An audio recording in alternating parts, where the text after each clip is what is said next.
Hello friends, இது உங்கள் family channel. இந்த வீடியோவில் பரபரப்பாக போயிட்டுருக்கு கார்த்திக் தீபம் சீரியலோட ஒரு சூப்பர் ப்ரோமோ தான் பார்க்க போகிறோம். அதுக்கு முன்னாடி நம்ம சேனலை சப்ஸ்கிரைப் பண்ணலாம் பண்ணிக்கோங்க. அதாவது பார்த்திங்கன்னா, மாயா வந்து போலீஸில் வந்து தப்பிச்சிடுறாங்க. அதை வந்து கார்த்திகோட ஃப்ரெண்டு வந்து கார்த்திக்கிட்ட சொல்கிறாங்க. ஓகே, நாங்கள் சேஃபாக இருக்கோம் அப்படின்னு சொல்லிட்டு கார்த்திக் சொல்லிடுறாரு.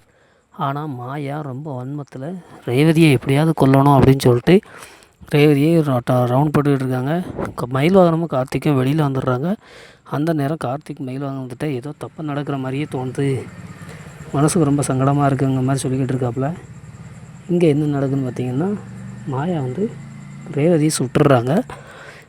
இது நடந்த கொஞ்ச நேரத்தில் கார்த்திக் வந்து வீட்டுக்கு வந்து ரேவதியை பார்த்து அழுகுறாங்க. அப்போது ரேவதி, உன் மனசுக்குள்ள லவ் இருந்துக்கிட்டு தான் இப்படியே சொல்லாமல் இருக்க அப்படிங்கிற மாதிரி பேசுகிறாங்க. அந்த நேரத்துலையும் கார்த்திக் ரொம்பவே கஷ்டப்படுறாரு. இதெல்லாம் நடந்துடக்கூடாதுன்னு தான் நான் தள்ளி தள்ளி வந்தேன் அப்படின்னு சொல்லிட்டு ஃபீல் பண்ணிக்கிட்டு இருக்காரு. என்ன நடக்க போகுதுங்கிறத நம்ம முழு எபிசோடு பார்த்து தெரிஞ்சுக்கலாம்.